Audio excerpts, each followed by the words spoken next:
Hello YouTube, and welcome to another review, and this time I'm doing a double review of two Royal Marines, which I think I featured an earlier video, which was of the drummer, 1815, the period we're looking at, and these are two which I had accompanying the drummer from same period, 1815.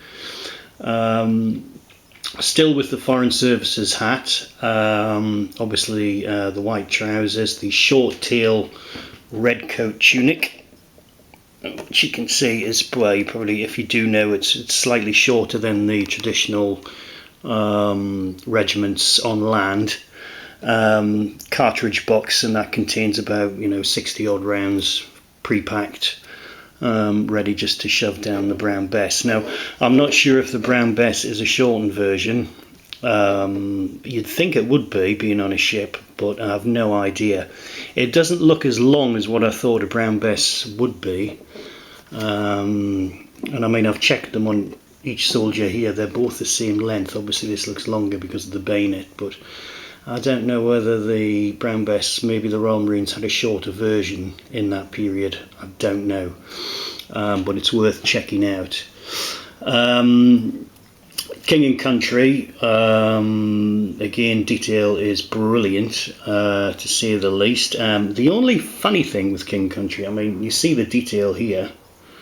I mean, it's just amazing, but the key thing on this buckle, there should be an anchor, and that's missing. Now, I might be being a bit finicky considering how well they've done the tunic, but you'd think, crikey, why didn't they get this anchor on here? You'd think that would be really quite simple, but it's not on there. But correct me if I'm wrong, but I do think it's supposed to be an anchor. Having said that, usual standard, very, very good figures. This one's kneeling to rappel. So these guys, obviously with the bases, you can tell they're on land, so they've landed somewhere, and he's in his rappelling mode. So whether they were doing some sort of form square in this type of pose, I don't know. And this guy's ready to reload, and you can see it's just dipping into his pack right there. Right there. Now on the Royal Marines, on these ammo packs, normally on the landed units like the Guards and whatever, they would have their crest on the rear of that backpack. Now that's another thing, maybe the Royal Marines don't, I don't know, but in these cartridge cases you would find about 60 pre-packed. He's got it, see that?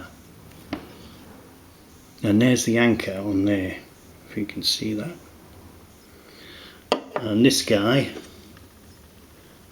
it doesn't have it. So there you go. Well, I was right about that, and I think I'm right about the anchor being missing on there, but that can be an oversight, or maybe they just decided we've done so much detail, let's leave that off. I don't know, but that's how we're looking there.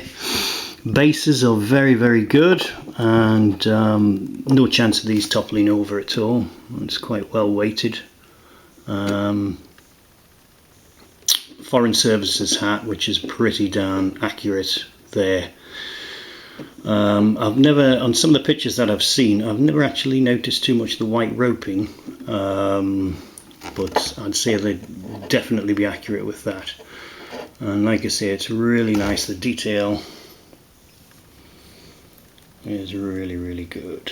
Let's have a look at that. Very, very good. Quite impressed. And same with this guy. Here he is. Look at that. And the facing, the face is really, really well done.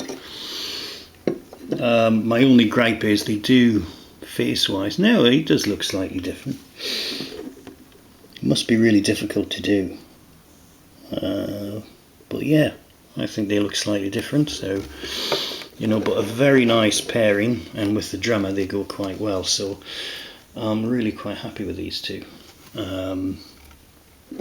But yeah, detail just top end, and that's what you get. And there's his little bayonet scabbard there, which looks really Really quite nice. And obviously these guys didn't carry a lot of equipment because they're seaborne. So, you know, whatever they would do, they'd just retreat back to the ships, or they'd be fighting on ships. You know, so in terms of equipment, backpacks and things, it's really not necessary for these guys. So, you know, it probably helped them to fight better, if anything. Just short hit and run attacks. I mean, 1815, so I'm presuming War of 1812, this is how they probably looked as well. That I'll have to check. So, you know, this could have been the type of guy that you would see burning the White House down or whatever, moving up through the United States. But these guys officially are marked 1815. It's the age of Napoleon. I believe this is the 1815 range or something. It's 2014 that this was actually put on the shelf, so yeah, same as that guy. So this is the King and Country Age of Napoleon range continued, as I did the drummer not so long ago. So enjoy, and I'll come back with some facts and figures on this and do a little update. I think I've got one more of these, so we'll take a look. So until then, thank you for watching and see you soon. Bye.